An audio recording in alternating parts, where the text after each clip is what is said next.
Howdy, howdy, and welcome to My Bloody Judy with your final forgets, myself, Zachary Patton Garcia. And Ian Carlos Crawford. Do you want me to introduce our Yes, guest? go for it. Yeah. Well, today our... Already trash. Okay. I know, Jesus Christ. And today our opening kill is... Adam Straughan. Hi, Adam. Hey guys, how are we doing? Pretty good. How are you? It's not like we didn't even introduce ourselves before we started recording. So, tell us a little bit about you, who you are, where you been, what you do. Okay, so so my surname's pronounced Straughan. That's an in-joke. I'm based in the northeast of England, which explains this accent. I'm on YouTube, so I do a lot of videos on there. I have my own podcast as well called Into You, which you guys might know a little something about. Maybe. Both feature on there, maybe, potentially. But yeah, big horror fan as well. So I'm really, really looking forward to this. Thank you so much for having me on, guys. I'm really, really excited, really pumped for this. Absolutely. Today we're actually going to be covering, so we're technically into our My Bloody Judy's summer camp. Now, this is our summer camp. Welcome to summer camp. Yeah. So that's fun. I don't know when this one's actually going to go out. I'm assuming it'll go out first. Yeah, I forgot I wanted us to dress like we were at a camp, Zach. I forgot about that. Damn it. I don't know. I should have worn a name tag or something. I can tie this into like a tank top, maybe. Yeah. I know. I could have worn some plaid or something. But yeah, so today we're going to be covering for the first episode of Summer Camp, The Evil Dead. We're going to do, there's a lot of them. There's a few of them. So we're going to do the 1981 original versus the 2013 reboot, because I do believe they intended it to be in the same sort of universe. It's not technically a remake. It's like a soft relaunch of it. If one watched Loki, it's an alternate. I feel like it's like part of the multiverse of Evil Dead. I did think about that. Yeah.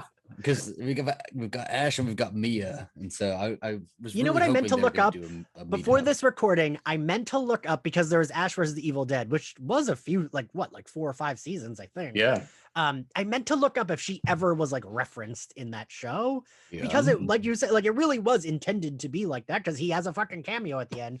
So I always wondered if they referenced her in the show, or like that ever popped up, that there was like a different universe, but I forgot to look that up.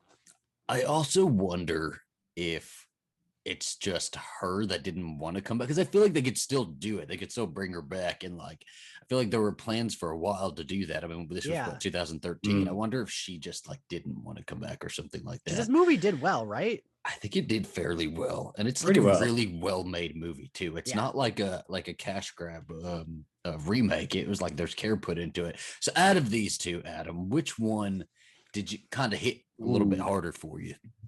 You know what? It's really hard to say, and I've been going backwards and forwards on this because I appreciate them both for like very different reasons.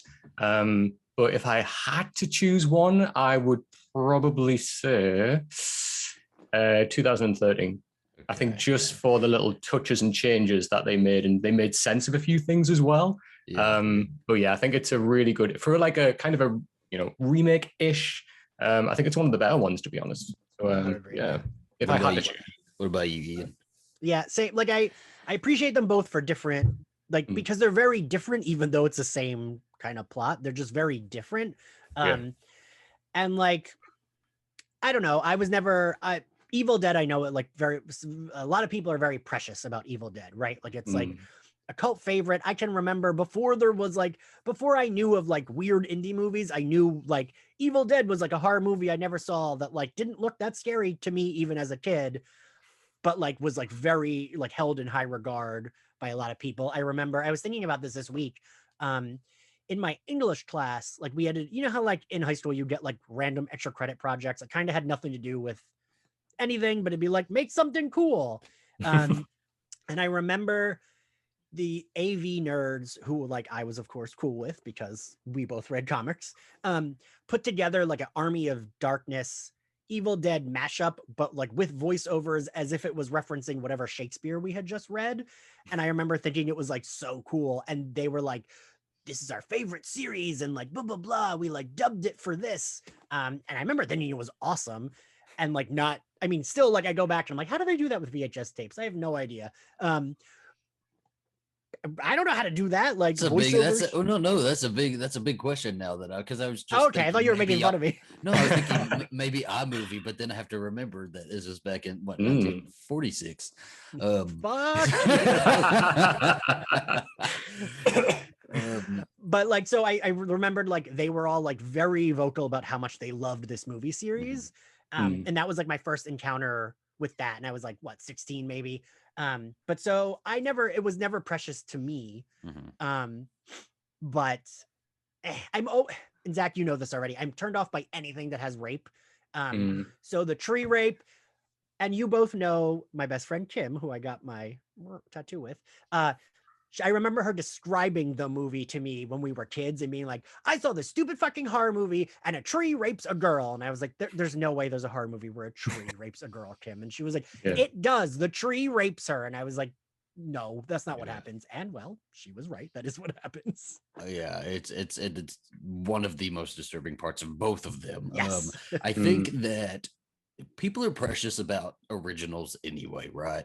So I feel like people are always a little bit hesitant to choose a remake or a reboot over an original anyway. But like, I just feel like, I mean, Raimi had his hands in this one. Like, it wasn't directed by him, but he did have his hands in it. So there's a little bit of a blessing there. And I feel like it just was like, there was so much care put into it. And it like is a truly terrifying movie all on its own. The sirens are like, scare the shit out of me. Anytime I hear like sirens used in that way, it's just like insanity. It's like here in Silent Hill, where it's like Silent Hill. I was going to say, yeah. But like, I mean, there are a bunch of differences between them. So instead of sort of verses, we're going to just kind of talk about the comparisons, I guess. Wait, but the Zach, original was you didn't answer your question. That you had for us. 2013, 100%. 2013, yes. The 1981 version was like incredibly low budget. I think they made a short film before this one to try to like sizzle it and get funding to make like a full-length version, but even still, it looks low budget. It looks like a bunch of guys like with their handheld camera in a really small space. Like sometimes you can even see like camera shadows on the back of the actors and like it just got that like home quality feel to it. Like I think when we covered Black Christmas, what did Adam say? Adam said that these old movies just feel lived in, right? Like they have that texture and that quality better, and so this one does have that, and I really appreciate that. But it also has like the hammy acting and like So wait, so are you gonna bring up what I because I was gonna say, so the thing that, and I know that like retroactively we've made it like, oh, it was supposed to be like that, but this movie definitely was not made on purpose like that. The second one was. They leaned into it in the second one. This one was, they were taking it very seriously. And that's what can often take me out of this first one, because I know they're beloved and like retroactively it's been like, oh, the second one and Army of Darkness are very cheesy. Ash versus the Evil Dead, I'm sure, I've never seen the show, but I'm sure they lean into like the silliness, which is great. I like when series 10, but the first one, I always think of what's that movie that's like beloved because it's so bad with the guy with Tommy Wiseau did it? What happened? Oh, The Room? The Room, yes.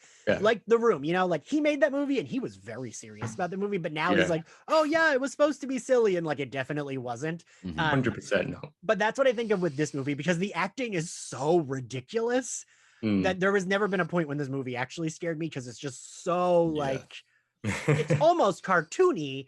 But like I was gonna say, I brought up an article because I had this on my desktop. So the budget back then in 79 when they made this, Raimi and his crew had roughly $350,000 to play with. This 2013 movie was made on a $17 million budget. So like a big differences. Yes. I'm proud of you, Ian. You have facts pulled up and everything. Look at you. I love when Zach is proud of me. I think as well, that's part of the charm of like the original, really. It's like guerrilla filmmaking, really, isn't it? It comes across like that. Like some friends just come together. Let's go out to an actual cabin in the woods that we found, and let's just throw some shots together and try it. And when you read about like how some of the shots were done, I mean, like a camera attached to a piece of wood on a bike, to get the point of view of the evil. Like, I mean, stuff like that doesn't really happen now. And even like, wasn't Sam Raimi like in like a little boat pushed across the water by like Bruce Campbell to get like that across the water shot as well? Just stuff like that. Like, I kind of love that. The fact that, you know, they had a budget of pennies, as we said, and they kind of just went out there and had fun. Although they did, you know, if you read more about it, like spent winter in that cabin and everything. And by the end, we're like burning bits of the cabin just to stay warm. I mean, that's insane. I mean, it is like inspiring, isn't it? Like they made this whole movie that turned into this franchise that still lives on today. And they were just like young filmmakers who were like, you know, making a cool thing together. And like I think at one point during filming, they got lost in the woods because you know, no GPS, no nothing. Right. Like they're just out there and like probably didn't have. And I guess they probably had permits for something, but like the amount of like side steps they probably had to take around like actual filmmaking to get this I feel like it's like if the three of us were like, we're gonna do a horror movie, well, we'll see. Yeah, and like what we could do, you know, as us in 2021, we could make a horror movie out of like a Zoom call like this. But back then, like it was a lot. It was, they had to use actual film. They had to like it was just a whole process. And so to do that on such a shoestring budget is like so impressive. For us to get the water view would be me on Zach's shoulders holding a camera up against it would be perfect. And then like I'm not filming, realize I'm not filming halfway through. We have to redo the whole thing. The camera dies. Adam, go again, Adam, go again. I'm not paid enough for this shit. I like that we've all assumed that Adam would be the actor. He's the actor. The actor. I mean, let's be real. But I mean, I would throw myself into like cabins and everything, like the way that Bruce Campbell does, to be fair. I mean, there was no medical team or anything when they were filming this. And he's thrown himself into like wood and everything. So I think proper commitment. I think Raimi and Campbell were pretty good friends before this too. I think they made the short film together, but like Raimi was super inspired by like H.P. Lovecraft, which you can see like all over this thing. But did you guys, so speaking of how hammy it was in the beginning where they almost get in the car accident, did you see the shot where it like zooms in on the girl just like, oh my god, so it's just awful. I'm gonna be this person. I hate to be the like buzzkill, but like it is a little bit like the women have like, they're all interchangeable in that first movie, so that's why I do really like that Mia isn't even Ash, right? She's not Ash just as a lady, she's like a different character. And I remember when I saw the 2013 on a very bad date, I saw it and I kept waiting for one of them to be like, oh, my friends call me at, like I was waiting for is it David? Yeah, David. That's David, my brother. That's like the main character. I was waiting for like there to be like a cutesy, like, well, my middle name is Ash, or like, oh, well, you know, they used to call me Ash in high school, or like some throwaway line. But I liked that it was kind of just, nope, these are different people. They just happen to be going through the same shit that the characters in the first one did. And I think that works towards its advantage. They're all wearing the same colored like clothing as well, though, you know. So like David's wearing a blue shirt, like Ash was, and like even the other characters, like you know, like Scott and Eric are wearing like the plaid shirts as well. So it's quite cool how it's just a little subtle nod without being these actual characters. Yeah, and Mia is like, she does take the role of like Sherilyn, which would have been Ash's sister, but like, you know, they've given her, I mean, I guess that was supposed to be kind of a twist, and like people were supposed to be shocked in the theater. I don't remember ever being shocked. I just can't remember watching it, honestly. But it just like, you're right, like she is this fully fleshed out character, and she is, I kind of like her a little bit more than Ash. I like a heroine anyway. We're all gay here. We're gonna like the heroine more. But she's got the red dress, and like she's just like, you know, she's got that look, and it's not even just Final Girl, but like she's still got a little demon in her. I like full-heartedly believe that she's got a little demon in her. But like as far as Ash and Mia, I don't know what kind of, because in the first one, Ash is not, he's kind of like stands idly by for most of it, right? He doesn't really do anything until like it's just him and he has to do something. And I guess Mia to an extent also, but like she's running around this whole damn movie anyway, like trying to get out of there, trying to like, you know, stealing cars and everything. Like we're plunged into her storyline first, her addiction storyline. So there's I don't know, like as far as Ash and Mia, which one kind of do you gravitate more towards? I mean, we already answered that with, you know, everybody's and I think the thing is, it like there's, because I don't want anyone to think we're just like shitting on the original or Sam Raimi or Bruce Campbell, because like Bruce Campbell, like once they leaned into it, they knew what they were like. I feel like once they had the second one, they just weren't here yet. They weren't there yet. But second movie on, like he's an icon now. Yeah. No, I think as well, like the Mia storyline, the drug addiction, really fixed a lot of like what didn't really work about the first one. So like, you know, they are there to try and help her go cold turkey, right? And like, so her freaking out, obviously about that evil presence and obviously being taken over, that, you know, they are just like, oh no, that's just her going cold turkey. So that's why they're ignoring her. That's why they're not rushing out straight away. Whereas in the original, when absolute shit's kicking off and like Cheryl's like freaking out and they're like, well, you know, we'll just stay till the morning where they say, I'm not leaving for you. She came in like something fucked her up in the woods. Like maybe let's go to town for the rest of the night. Right. And they're like, no, we're not leaving. We're happy out here in the woods in the middle of nowhere. Her lady brain doesn't know what happened. I have to say, like, for me, like the insanity levels of like Cheryl in the first film, I mean, she's already crazy before she gets possessed. Why is she going on a couple's trip away as a third wheel to a cabin in the woods? Why? Why is she in the woods? Like calling out, I know somebody's out. Then why are you there by yourself? What's her plan? To go outside with you. What's her plan? What's she gonna do if someone turns up? Oh shit! I think as well that, you know, that scene when the tape recording starts playing and she's like, rather than just being like, Ash, do you mind just turning that off? She's like, shut it off. And it's like, okay, I actually wrote in my notes, that would be Ian every time he walks into a club and they're not playing My Chemical Romance. Shut it off! Oh my goodness. Tell me I'm wrong. Fantastic. No, you're not wrong. Don't be rude just because I'm wearing a skeleton t-shirt. I'm wearing an Evil Dead t-shirt. Yeah, fuck off. Did you get that for this? Yeah, it was in HMV today, so I saw it and I was like, "Yep, that'll do." Perfect. Adam was way more prepared than we were, Zach. Where is my final girl poster? I think Mia is in it, so I have her here. Yes, she is in there. I did wear this because I was like, this is kind of like a. You're like dressed up like the Deadites, you know? Yeah, yeah. The Deadite. Yeah. Ooh, I would haunt the two of you both so bad. What do you think, Ian, works more about Mia with just these two first films than Ash? Okay, so I know that we're like kind of jerked it off the remake. I will say my issue with the remake is it's a little, it's a pinch too relentless for my taste. I like that though. Yes. Like Mia is like I appreciate that she comes back because I was like, I remember when I was watching it, I was like, what? Are you fucking kidding me? She's like this depressed addict who's trying to get over her addiction and like gets raped by a tree, gets turned into a zombie. Like what? But so I was like a little, like I felt a little better when she came back to life. But like it just felt a pinch too relentless without any, I needed a little bit like someone maybe cracks a joke, maybe one. Like I just needed like a little levity. And so that's like my thing. But Mia as a character, I think is really well done. And I think Jamie Levy's just really good. Oh yeah. Yeah. I mean, Zach, you and I have talked about this a bunch, especially on the show. I think a lot of these like really good actors sometimes just like stumble into horror, right? And then they're like, I'm good. I don't need to do it again. And for some fucking reason, they don't like realize they're genius in this genre, right? Yes. But maybe she does because she did work with this director again for Don't Breathe, right? Like he did Don't Breathe also. Oh, I forgot she was in that. Yeah. Yeah. So I didn't see it, but yeah. I mean, you're like, well, he now has two sequels that like he's gonna be. I don't know if he's working on anything Evil Dead related going forward, but he did Don't Breathe 2, and I don't believe she's in that one either. So maybe she's just like not a fan of like, maybe she's trying to break out of horror or something. I don't know. We should.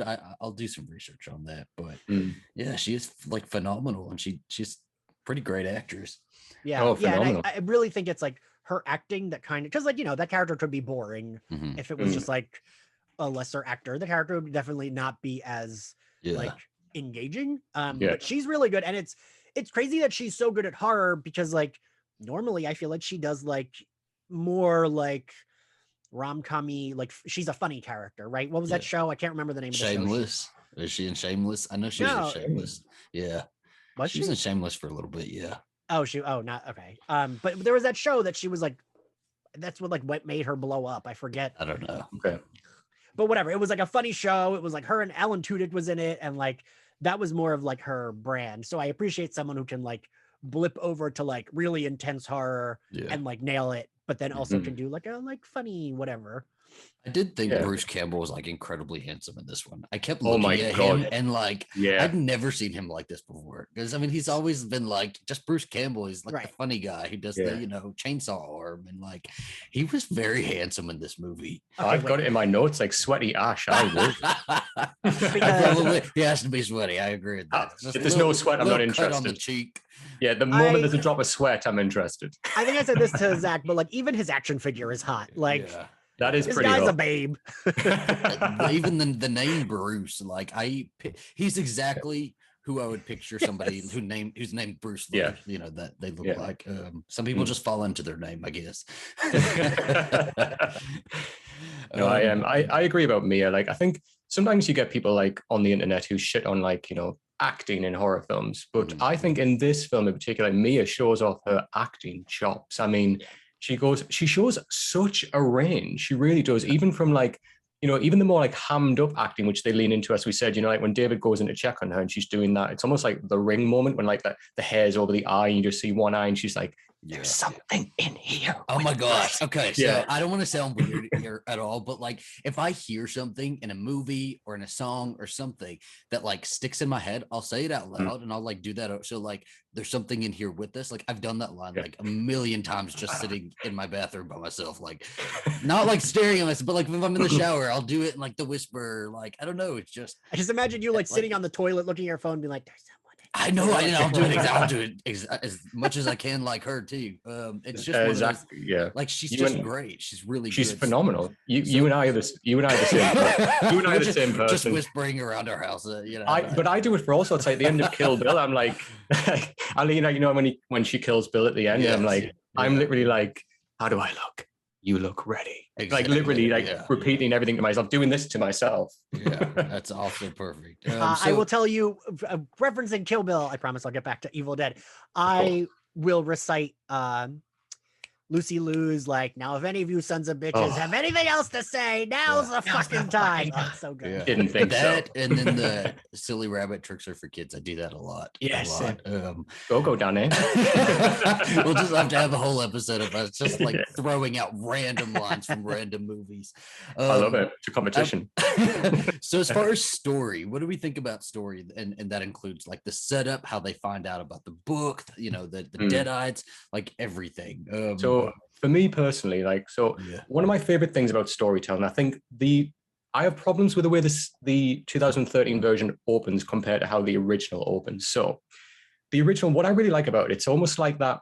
I love storytelling where it's like that found item, you know, like, so the characters find an item and they're discovering things along with you as you're watching. So obviously, like, you know, Ash and Scott go down to the basement, they find the Book of the Dead, they find the tape recorder, and they find that weird dagger as well.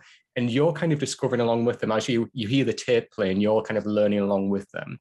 Whereas, and it kind of reminds me a little bit of either of you, I've actually got it right next to me, this is weird. Has either of you read House of Leaves? Yeah. Yes. Book, yeah. So you what know is that cover? Hold on, show me that cover again. That's the UK cover. Wait, I have UK that one. cover. I don't have that one. I bought it when I went to London because I was like, ooh, a new cover. Yeah, it's awesome, right? But yeah, so what I love about that is it's the same type of thing where, you know, moves into a house, finds a diary, he's discovering what happened basically. So I love that type of storytelling for me because you're finding out, and the engagement for me is so much more as an audience member because you're finding out along with the characters, right? The problem I had with the opening of 2013 in comparison was you get that scene at the beginning. So you see the girl in the woods, and you get the kind of the fake out where you think, oh, she's been chased. Why? You find out she's a demon. You see the Book of the Dead where they're reading from it. They obviously set her on fire and then all of that. And then it cuts back to them coming into the cabin. I kind of wish we didn't have that because we have already been given that information. So when we start to see Mia freak out, we're already kind of thinking, right, we had that scene at the beginning. We kind of know where this is going. So it's almost like, well, dramatic irony, really, isn't it? Where we know something now that the characters in the film don't know yet. So we're just waiting for them to discover. And I kind of don't, for me, that takes me out a little bit of the film. I'm like, I don't know. I just prefer to find it out with the characters. And I prefer that shock value as opposed to waiting for them to catch up to me, if that makes sense. But overall, I think the 2013 version really did build a lot more on the mythology, kind of talking about like the different ways of like, you know, releasing the soul with like the burning and the burying and all of that. Like, I really liked that we got more of that and we got to see more of like this evil presence. As more of it was like a point of view in the first film, but then by the very last part of the 2013, I love that we had that face off. Yeah. I think the first film kind of lacked that a bit more, but Yeah, I think for storytelling overall, I'm more kind of like, I like to discover things and unravel things along with the characters as opposed to it being fed and then waiting for them to catch up, if that makes sense. And I've never hated the opening to the 2013 version, because like technically it's like a gorgeous scene. Like Oh yeah. it's well acted, it looks great, it's very like it gives that atmosphere. But I do agree with you. I think it wasn't necessarily needed because we don't see those characters again. We don't really see any, like, I think the only thing we see is like a burnt post, Yeah. like later on in the movie, but it doesn't really come back at all at any point in the film. So, and also, like, isn't this supposed to be like their family cabin? So like there's these random people that were there. But then there's it just didn't make. I agree with you. I think just jumping into the story and maybe letting it unfold with the audience would have been a little bit better. I think if we had somehow gone back to that, it would have been like worth but it. yeah, I can see that. Yeah, you see like the people who, like, it almost looks like, there were people who were living in the woods. Like there was this witch, and there was like where were they after a this? group of people? Like who were these people? Yeah. Even if they like lived in town or something, maybe just to like see them again. But we don't, and so it's kind of pointless at the end. I will say, I whenever I'm writing horror or like coming up with like a script or something or anything like that, I always go back to the script for the 2013 one, because it is like expertly written. Like it is a ride. I highly suggest everybody go read it. I don't know, story, Ian, what do you think? Setup and everything, like the tape recorder and the book and all that. I mean, I like that shit. It's very, I think of now, I can't remember which came out first. Did Cabin in the Woods come out first, or did this come out first? Cabin in the Woods, and then this came out after. Because I was thinking that I thought that, but then I was like, am I making that up? But yeah, I remember thinking like, ooh, because I love, I mean, you said it too, Adam. You love like they find an item, right? And then it unravels. I do like that form of storytelling. And I like the like unknown of like, ooh, what are we gonna like find? What are we looking at? And I like that it's all like, I mean, Zach, you said the opening looks gorgeous. I think the whole movie looks so good. Yeah, but it wasn't needed, right? It wasn't needed though. They went like above and beyond. So I like it because I like that kind of setup. I like that it's showing us almost that like these characters kind of have nothing to do with, they're just stumbling into this bad thing, but they really like could have avoided the bad thing, right? Like it's not really, they didn't like no one drowned while they were making out in the like lake, and then the mom came back to murder them. It's just like, oops, we stumbled into this thing and now we're gonna fucking die. And I kind of like that. I was a fan of it. I think it would have been a little bit better also if they had not made it like a family cabin and like their pictures weren't all over the cabin or something like that. There was some cabin that they just looked up on some website, rented it to go and like get her sober and stuff like that. But I think like the first one, they didn't really have like, it was just a bunch of kids going for like a vacation, right? They were just going to hang out and stuff. There wasn't just to get high. There wasn't really a reason they were there, but like I always love, and that's okay. That's perfectly okay, because people do that, and that's what makes it scary. But like, I just love a reason. I love that, she's there. She's been trying to get sober. She's had, she's overdosed, and like we get a lot of depth in the Mia character, like so quickly, like immediately. And the brother sister like relationship, I even really liked them as brother and sister, and he wasn't bad to look at either. But it just, I think as far as setup and everything, something's always more creepy to me, like what you guys both said, the found thing, something is found. And like the tape recorder, I think in 2013 works more because it's this antiquated thing, and it's like, how do we even set this up? Figure it out. You figure out how to set it up, and then there's this ominous voice that sounds old. Whereas when you listen to it and you see them listening to it in the 1981, we're like, well, that's time specific, it's like already of their time, and the audio doesn't even sound that old because the whole movie sounds that old, right? And then the book's introduction in the 2013 is just so fucking crazy to me. It's like, and they like the way they're cutting it together, and like it's just moving so fast, and we're yelling at this character, stop, it's wrapped in a trash bag, don't open it, don't cut the barbed wire, don't read everything that's there. He's like scribbling to try to find all the words, and it's just like pacing, it's just so good. it's tension building, isn't it, really, when we kind of weigh in on it and we know what's going to happen because we've had that kind of introduction, really, which is why I kind of wish we didn't, because I kind of wish like he was doing all this and we kind of like are at that point where we're like, oh my god, what is going to happen? And I know like we are watching this from the point of we've seen the original, we know what the Book of the Dead is, the Necronomicon, we kind of know what's going to happen. But for people who haven't seen that, that's where I would have preferred to be like, oh my god, give me more of this, like what is going to happen. Well, it's like House of Leaves, right? It's like you have to like go with the book and it speeds your heart's racing, you know. And it could have been that thing.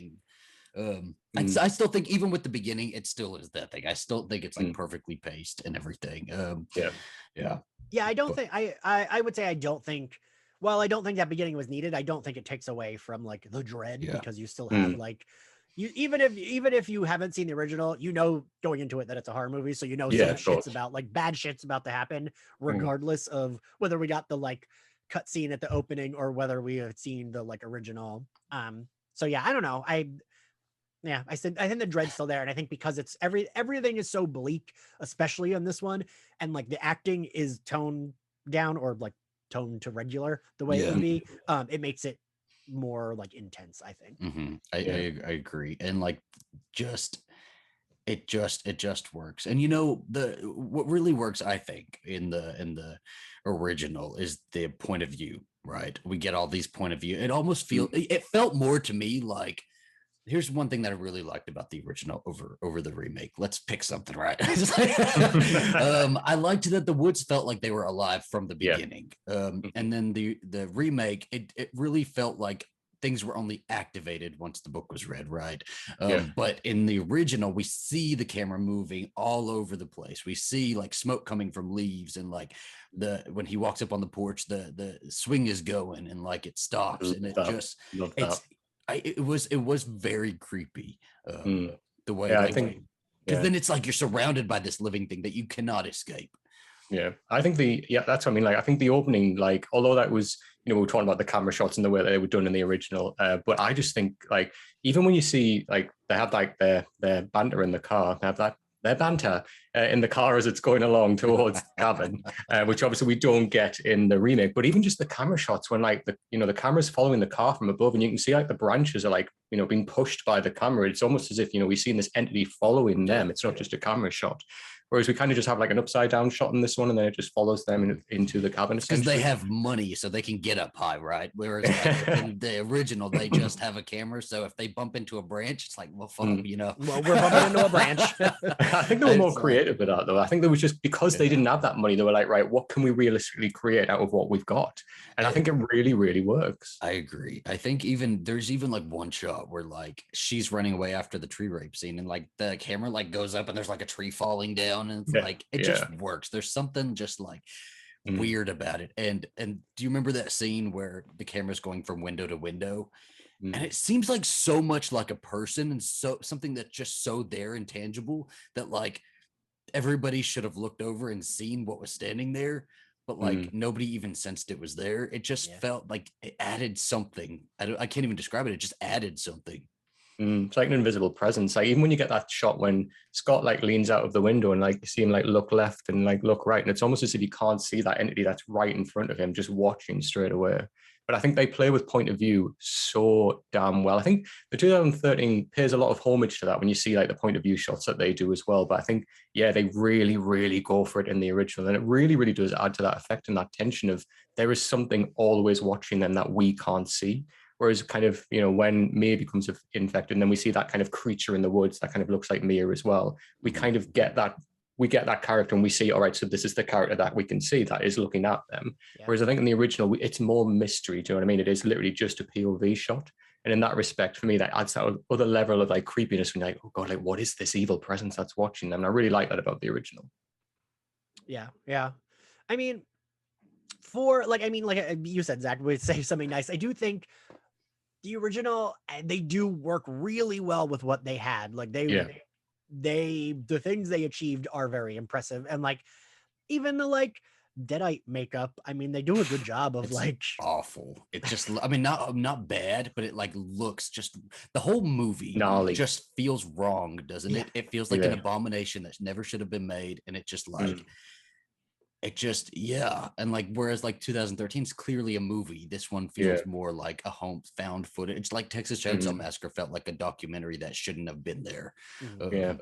I felt more freaked out with the makeup in the first one, even just like the scenes when, you know, when she, like, is it Shelley when she's like chewing her own arm off, and I'm like, Jesus Christ, like I had to look away. And then when Linda gets the pencil in the Achilles heel as well, and the twisting of that I kind of love it, but at the same time I'm like, Jesus Christ. But again, it just looks so gnarly. But again, like it's that roughness, and it's that, like that it's that aesthetic of the first film that really does kind of work. Yeah. The pencil scene. Anytime I think of movie violence or horror movie violence, I always think of that one, because I remember watching that when I was a little kid. I had this friend Courtney, and her dad loved horror movies, and so he had like all of them, and so she would show us them on weekends. And we saw that one, and I just remember that scene just fucking me up. I think I had nightmares about the pencil, everything. It was gruesome, grim. So then that kind of goes into like my next point, effects. You know, like clearly they had more budget here, so they could do the mix of like practical effects and then, you know, anything digital they needed to do. Whereas like the original, they just had the digital, and they're like, okay, well, if it looks bad, it's just gonna look bad. I don't know what works and what doesn't about all of the effects.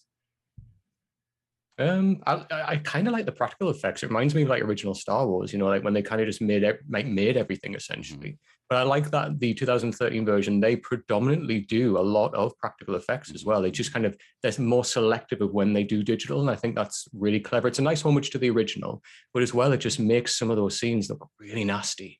And I really, really like that about the original. So yeah, like I think sometimes practical effects, you're a bit, that looks a bit questionable. I mean, some of the makeup, obviously, in the original, it does look nasty, kind of like season 1 of Buffy Vampire in places. Yeah, but it's a little bit nasty around the eyes at times. But I kind of like that. I kind of look like that rough edgeness, and I like that they brought some of that to the remake as well. I mean, I thought, with the remake, they just kind of perfected it, because like in the first one, I think they did a really good job with what they had, but like sometimes it's so apparent that it's like you said, season 1 of Buffy, when it's like, that costume makes that man not able to move, and I can tell by watching him. And like I felt like with the 2013 one, they definitely like did it, because I can't say that I noticed a lot of digital stuff. No, I'm thinking the tree rape scene was probably digital. It looked more digital. So that's true. Yeah, like there's just certain moments that like maybe it was used, but I still can't even tell. Whereas like there is like the roughness, like you said, of the original practical effects, that there's something that just it doesn't look 100% great, but that's what works for it. Is like sometimes you can see a prosthetic kind of peeling off, you know, over on the side, and like that even looks gross. It looks disgusting. All of the fingers, you can tell they're like wearing glove things because their fingers are like so fat. Did you notice the part where there's some part where they're trying to get Cheryl down in the basement, and there's clearly a dummy that they keep like hitting over and over again, but like there's moments like that where it just like takes me out of it. Like when she's sitting when his girlfriend Linda's kind of sitting there, and we see her from the back of the head, and she's kind of just like laughing, and he starts hitting her, and it's like clearly something like like a weird like stunt thing. But I kind of like that that Linda moment, just because. So when you see like Cheryl, when not necessarily the slapping, I mean, it is slapstick. It is absolute slapstick at that point. But what I like about the Linda moment there is, you know, we see like Shelley and Cheryl, and as soon as they're possessed, they go into attack mode, right? So they are literally attacking like the guys, and obviously, you know, tearing into them. What I really like about that Linda scene, what freaks me out more about it is, she's just sitting laughing and watching. Like she could at any point get up and attack, but she chooses not to. So straight away you're like, right, what is her motive? What is she doing here? And I really like that unknownness about her, where she could attack, she's choosing not to. She's just watching. I wouldn't be turning my fucking back on her at any point.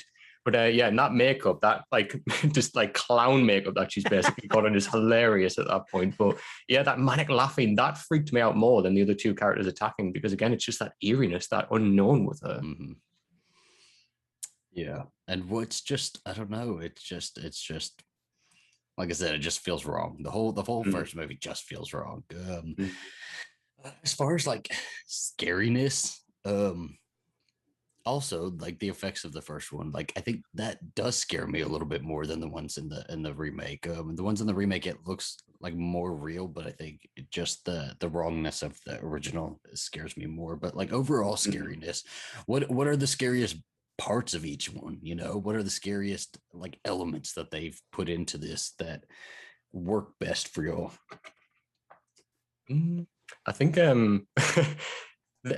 when this is like so random, but when Ash in the original is holding the chainsaw over Linda, and did you notice you can see the actress's like pulse racing in her neck? She's breathing in every shot that she's supposed to be dead. Yeah, she has never been dead once in that film. Never. But apparently that's the real chainsaw being held over her. So that actress was like freaking out because she was thinking, Jesus Christ, it's a real chainsaw held over me. I have to say, like overall, there was never a point when I genuinely felt like, Jesus, I'm scared. Like I think Zach, we were talking about this before, like in like in The Conjuring, that moment with the hands coming out and the clap. Like I remember seeing that in the cinema and I was like, oh, like that did give me like the shivers. There was never a point of that in here. It's just more, it's like a different type of horror, really. It's like more, especially the 2013, it's just more gore, really. Like there's a big push for the gore effects.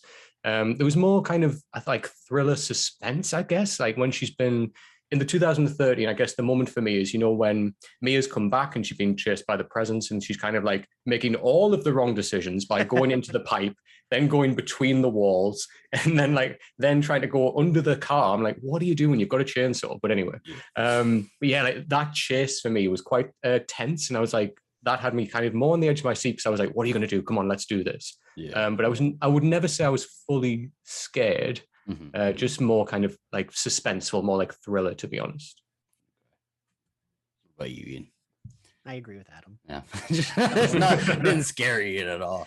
I think it's like more intense. Okay. Like there's, you know what I mean? Like I think of like something like Saw, but like this is done better. But like it's where you're like, oh fuck, yeah. But you're not like, oh, I'm worried this will happen to me, or like I don't know. There's no like, but it is like fucking intense, right? And I don't think the first one really gets to that intensity level, but I also think it's just because it like the roughness of it, I can't get to that intensity. Like I think the movie wanted us to be, you know, when they released in 81, wanted you to be feeling intense, but like yeah, no, I agree with you.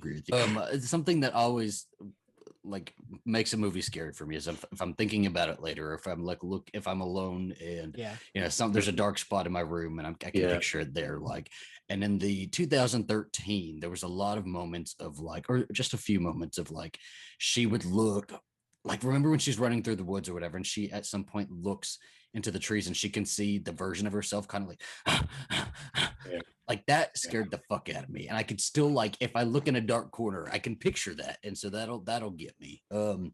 Or like there was a video a long time ago on like YouTube where there's this girl and she's like, you know, doing a video thing or whatever. In the back of her there's like a door frame. It's an open door, but like the top of the door frame, there's like hair that kind of comes down, like somebody's kind of looking down, and just at the top of the door frame, which is where nobody would be standing, and that kind of happens at the end in the chase scene where she like is in the shed and she looks over at the door and like you know, the figures kind of coming in, like stuff like that. Imagery like that usually sticks with me. I will say there's a reason this door is always shut, not just when I'm recording, but like that, like doorways, I'm always afraid of like seeing someone in a doorway. Seeing like that's something that like just stresses me out. So I always like need to have a door shut if I'm in the room, because like that's another reason I don't like having my back to a room. Because I just always get like nervous about that. Something like me catching something peeking from a doorway is what I'm always terrified of. I mean, you mentioned House of Leaves already, but like that scene in House of Leaves, and he's like something in the corner of your eye that you can't really see, but you see that it's there. I think of that all the time. I think one of the scariest ones for me in Hereditary, which I know you've both covered, but it's just, you know, like when you see the kind of naked man in the doorway, and it's like but you can't see, but you can. So you kind of look and you can see something, but you're not sure, and then you just look close and you see like this weird cheesy smile as well. That freaked me out, because that should not be happening. You know, and you're like, what the actual hell? Why is he doing this? Why is he naked? Why is he smiling? Why can't I really see him properly? That shit freaks me out. So and then, like totally narratively, it makes no sense, and so it's just something that doesn't belong. That movie, I have a big gripe with that movie, because there's a lot that's supposed to be in like shadows and you're only supposed to be able to faintly see it, but it like that movie changes so much from TV to TV to TV that like your TV settings have to be absolutely perfect to watch that movie and get the actual scares from it that you're supposed to. I think when we rewatched it, I couldn't see them at all. Yeah, and when I watched it, I saw everybody in like perfect light. There's this scene. Do you remember the scene where, not to get too much on Hereditary, the scene where like she gets possessed by Charlie and they're all standing around the glass and stuff like that. Yeah, on my TV, it's like, it looks like daylight, and I made my mom watch it with me, and she's like, "Why are they doing that during the day?" I'm like, "It's supposed to be nighttime." Just standing there with like coffee and just like totally cash. It's just like, it's just awful. But like, no, I don't know. Whatever, we're not on Hereditary. Let's talk about the final scenes, their final like climactic scenes, and which ones we like better, and which, you know, what does it better for you. I mean, 2013. I mean, hands down. That scene, that is for me the most like memorable. Like, I remember that scene. I didn't need to rewatch that scene because I remember that scene so well. I mean, we talked about it a little when we talked about the final Fear Street, Zach. When her fucking hand is ripped off, like, gnarly. I feel like I had such a reaction in the theater to that. Like, I was just like, oh God, like, it's so brutal, it's so intense, and it's like while she's being chased, like, it's not like, oh, someone comes and cuts off your hand. It's like, oh no, I'm in trouble. Also, my hand is being ripped off. Yeah, I mean, thinking back on it, you know, the ground was a little wet. She probably could have dug a little bit. No, this hand's coming off. She just said, like it's just so intense. Like, I think what we're kind of lacking in horror, and I feel like we're kind of having a horror resurgence, right? We're getting better horror movies now, but what we're still kind of lacking in horror movies, it's like a really good chase scene, and I feel like this kind of gives it to us. In like the last 10 years, this is like one of the better final chase scenes that we ever have, because it's like, it's herself, like a you know, evil devil witch bitch like version of herself, kind of coming after herself, and blood like rain, everything's fucking red, and like it's just like perfection. And she goes in the wall and like stabbing through, and like it's a leg. It's just awful, but it's just so good. Oh, it's amazing. I think one of my favorite shots from the whole film was, you know, the scene when it's just her outside and the whole cavern goes up in flames, and you see like her in silhouette. That shot is beautiful. I'd love to have that as like a background. That's gorgeous, that shot. I'm sure you could get it as a background. I'm sure next time we see you, it'll be a mural on your wall. It will be, and I'll be mirroring that shot. Just I love it. But no, I love that shot. Like, this whole back wall will be that. But but I, you know, it is a really, really intense. I was saying about it before, was that it's a really intense chase scene, that right at the end, because it doesn't give up. And as I say, she's making horrendous decisions, putting herself into that pipe and then crawling up. I love when she has that moment. It's kind of a bit of Pulp Fiction, when, you know, you've both seen Pulp Fiction, right? Yeah. You know, when Bruce Willis is like looking at the different weapons and then he settles on the samurai sword at the top. It's like, it's just that little moment there where she looks at the machete and she's like, no, and then looks at the chainsaw. And again, that's fan service to hell. Of course it is. I love it, and I think it works so great. You know, love it. I was like, you pick up that damn chainsaw. And when she's like, you know, struggling with the the gas or petrol, as we say in the UK, to put it into like into it, and it's like going everywhere. But I love as well, I always love shots like this in horror films, and I think Conjuring 2 did this really well. Is, you know, like when you see the character look at something and then the camera kind of pans from like the floor, and you get a quick flash, and you kind of, you know it's coming, but then you still see like her, and she's just there resting, just like, you're like, whoa, Jesus, I love that. Like, you know, in The Conjuring, when Lorraine's like looking in the mirror and she's like, keeps looking back, and then finally you see her at the end, you know it's coming, but every time you're like, Jesus, I love that bit. And then when she goes in the wall, Zach, as you said, and like the knife's coming through and she gets her leg cut, and you're like, oh, and then breaks out, and you're like, is she gonna get out? And then when obviously the car tips in and pulls out, I really don't think she's gonna get out. And what makes it just like crazy and intense is that it just, the hits never stop coming to her, you know. She's like she has no moment to rest.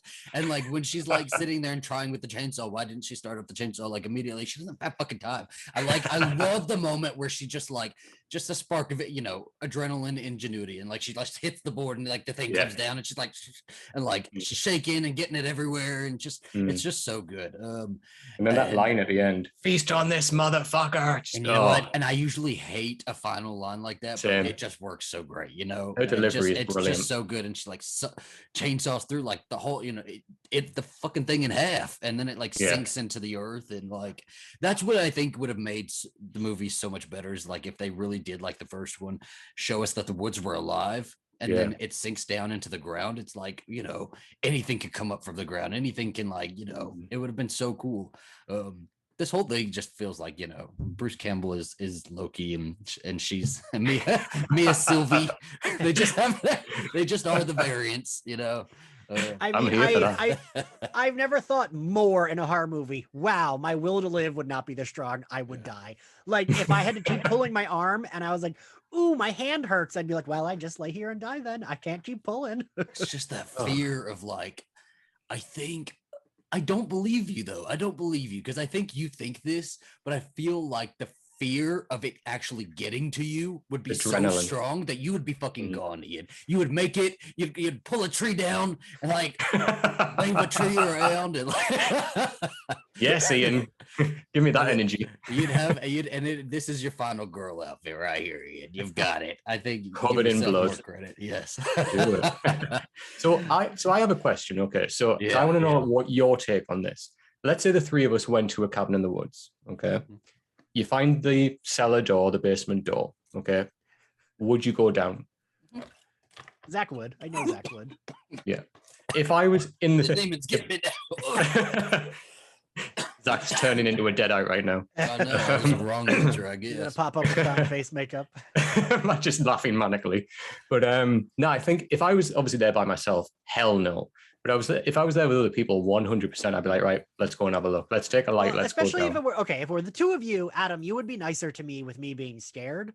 So you would like humor me a little bit more, and then I would be like, okay, if Adam will be nice to me and like hold my hand while we go into spooky basement, all right. And I know that you would, Adam. But if it were just me and Zach, we would probably fight about it, and I'd be like. Yeah, see, we shouldn't be talking about the spooky basement. It's going to hell. And something's happening. That moved on its own. I would totally go down into a spooky basement, go up to a spooky attic and anything.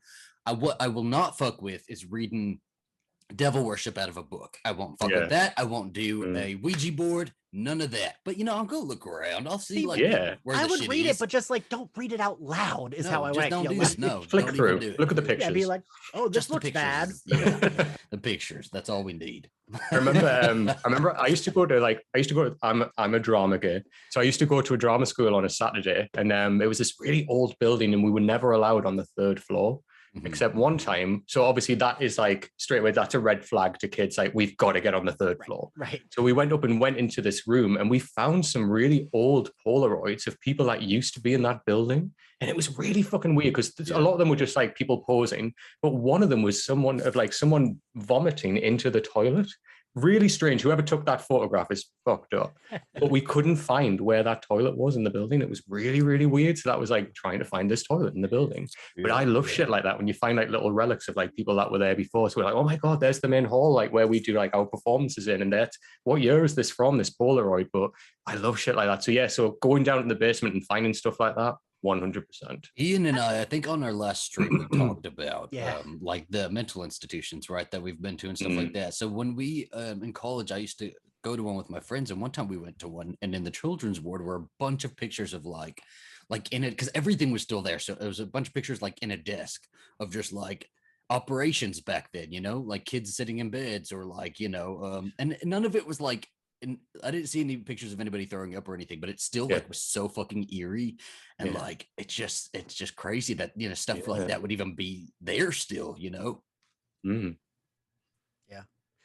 Yeah, I actually was like, okay, Ian, don't repeat 10 of your stories because I do that often. But I was like, oh, I can relate all this to like what we said in the last live stream. Yeah, I mean, like, so I would look, but I always need someone to like be the person that's like, it's all right. You'll be okay. Yeah, no. See, I'd get the curse put on us.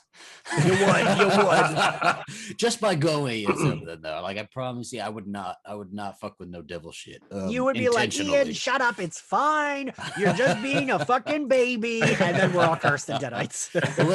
let's talk about our roles in a horror movie. Who's living, who dies first, and who's the I don't know, I guess who dies second. We're on the three of us. All right, well, I should say for the three of us, I would know.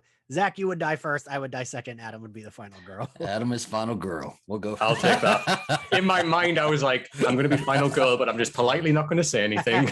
Except for on My Bloody Judy, where me and Ian always get to be the final forgets. Always. Adam, you're first. See ya. Yeah, I'm out of here. I'm head off. All right. A shovel swings by, head off. Here's a fun question, just kind of to close us out, I guess. What are your final girl weapons of choice? What are you getting out of the situation with? An axe. Mm. I say that because Left 4 Dead, the zombie video game that I used to love. I lived the two different straight boys I lived with in New York. Both of them had it. Left 4 Dead 2 is so good and like might be my favorite video game of all time because it's just great. Such a good, fun zombie game. It's great. And like stressful, and you can play the same board 100 times, and there's different things. But I always had an axe, and I was a lot better with killing zombies with an axe. I can't shoot for shit, and I know if I can't shoot in a video game, I'm not gonna be able to shoot in real life. Yeah. So like, it's got to be a weapon like that. While I don't want to be close to the monster ghosties, I know that's the only way I'd be able to manage. Okay. I think I always like the idea of a gun, but then there's always the question of ammunition. Once you run out, it's useless, right? Yeah. So I think I always like the idea of like a really big knife. And not just like a little like just like reading my mind here. Like this is my answer. Like not just like a butter knife. Like I'm talking like a real big fuck off knife, like a hunter's knife, like a real big and you've got to hold it this way. Like no one's holding it this way. We're talking this way. Yeah. But just that imagery of like just that. Yeah. So I think a big fuck off knife for me. I'll go with you. I'll start out with a gun, and then I have a hunter's knife like strapped to my leg somewhere. And then the problem with a gun also is like, what kind of monster are we facing? Because it might not do shit to them, right? Most of them, it's not going to do shit to them, but it'll get you a couple seconds to get on out of there for a minute. Ooh, someone's been reading Final Girl Support Group. Don't to give no spoilers. That's literally a line in the book, Adam. Yeah. Oh my god, love that. So good. Are you going to read that, Adam? I will 100% read it. Is it on audiobook or is it just? It is. Cool. It's read by the first final girl from the very first Friday the 13th. Oh, that's awesome! Yeah, cool idea. I'll get it on Audible. I'll definitely give it a read. I need a new book anyway, so I'll definitely check it out. Page 70, but it's only because I haven't had any time to read. It's not a beach book. We had a baby with us. There was no time to read on the beach. Read it to Esme. She'll listen. You need to learn this. You never know if you'll be a final girl. All right. Well, we thank you so much for coming on with us, Adam. This was really fun, and we're gonna have to have you come on again for some. 100%, guys. I love this. Thanks so much for having me on. I really, really appreciate it. I had a lot of fun. Yeah, is he technically a camp counselor with us, or is he one of the campers? You can be a camper, Adam. I'll be a camper. Yeah. We're the Adam camp will be the like counselors. slutty camper. That's what he's doing, just showing his tits to the camera. Hey, everyone. We'll have to do that for the next. I wish we would have thought of that because we could have introed it with camp counselors and our camper. Let's do it next time. Yeah, we'll do that. All right. Well, thank you so much, everybody, for watching. Hope you enjoyed this episode. Have a spooky rest of your day. Bye. Bye.